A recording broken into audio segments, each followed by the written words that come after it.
on accueille ce casier numéro 2 avec 3 alvéoles qui va nous permettre effectivement d'avoir un peu de temps jusqu'en 2012 voire début 2013 pour effectivement accepter 60% effectivement des déchets produits au niveau de la Réunion depuis la commune de la Possession jusqu'à celle de Saint-Philippe en montant jusqu'à la plaine des Cafres, ce qui est considérable.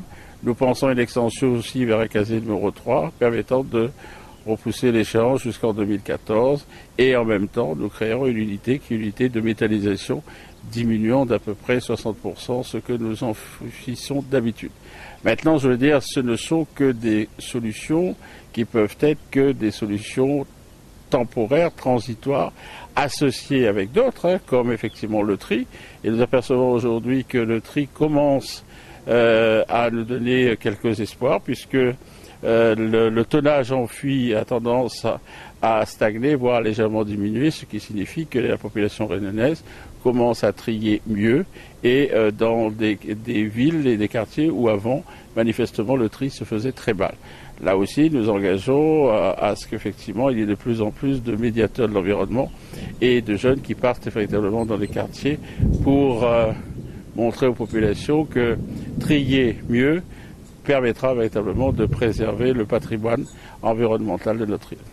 Alors vous venez de le souligner, la Civis est très clairement tournée vers la protection de l'environnement et le développement durable. Quelles sont les solutions justement d'avenir que vous préconisez?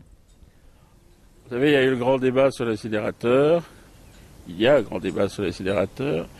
Et je pense que les Réunionnais n'étaient pas prêts psychologiquement à accepter effectivement un incinérateur sur leur territoire. Alors, je ne veux pas dire que je suis pour, je ne veux pas dire que je suis contre.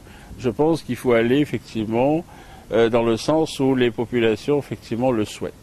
Les populations d'un côté souhaitent que on prenne en compte véritablement la préservation de l'environnement de notre île. Ils souhaitent aussi véritablement que l'on pollue de moins en moins et ils souhaitent que le traitement des déchets se fasse sans véritablement gêne pour l'environnement, en tout cas pour ceux qui habitent en voisinage dans les villes, effectivement, où se font l'enfouissement, comme les gens, par exemple, de Pierrefonds.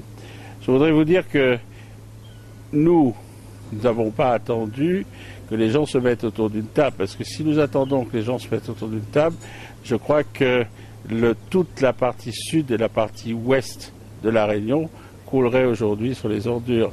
Nous avons pris les devants permettant de compenser véritablement cette production de déchets de près de 230 000 tonnes par an que nous enfouissons ici. Maintenant, nous avons fait notre part effectivement du travail et nous souhaitons aujourd'hui que d'autres collectivités nous rejoignent, que d'autres collectivités véritablement se mettent autour d'une table avec l'aide des services de l'État pour trouver des véritables solutions durables au traitement des déchets dans notre département.